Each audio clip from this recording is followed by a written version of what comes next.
छत्रपती संभाजीनगरमधील क्रांती चौकामध्ये एका वृद्ध दाम्पत्याला AI कॉल करून फसवण्यात आला आहे। जवळपास 78 लाखाची फसवणूक झाली आहे।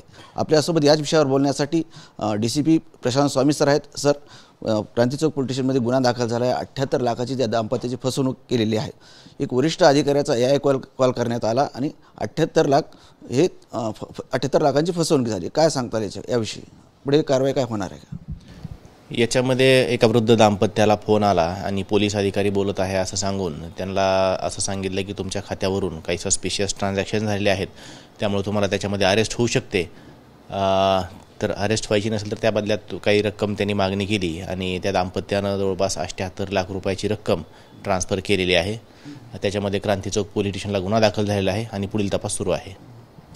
नक्कीच इथे प्रशांत स्वामी सर, हे जे प्रकरण आहे AIच्या माध्यमातून कॉल करून असं डिजिटल अरेस्ट हा प्रकार आहे, तसं करण्यात आलं। जवळपास 6 दिवस हे कॉल करण्यात आले आणि हा कॉल करताना जे वरिष्ठ अधिकारी आहेत पोलिसांचे विश्वास नागरे पाटील यांना दाखवण्यात आलं आणि 78 लाखाची फसवणूक करण्यात आली आहे आणि सांगण्यात असं आलं की अतिरेक्यांना तुम्ही पैशाची देवाणघेवाण असा व्यवहार दाखवण्यात आला आणि तुम्ही असं केलेलं आहे, 80 लाखाचे व्यवहार केलेला आहे आणि अशी भीती दाखवून त्यांच्याकडून, या दाम्पत्याकडून जे सेवानिवृत्त आहे त्यांच्याकडून 78 लाखाची फसवणूक करण्यात आलेली आहे।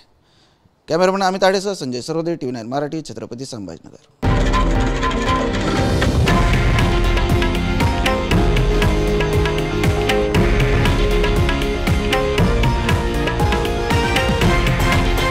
हे आहे देशातील नंबर 1 न्यूज नेटवर्क आणि आपण पाहत आहात TV9 मराठी, एकमेव।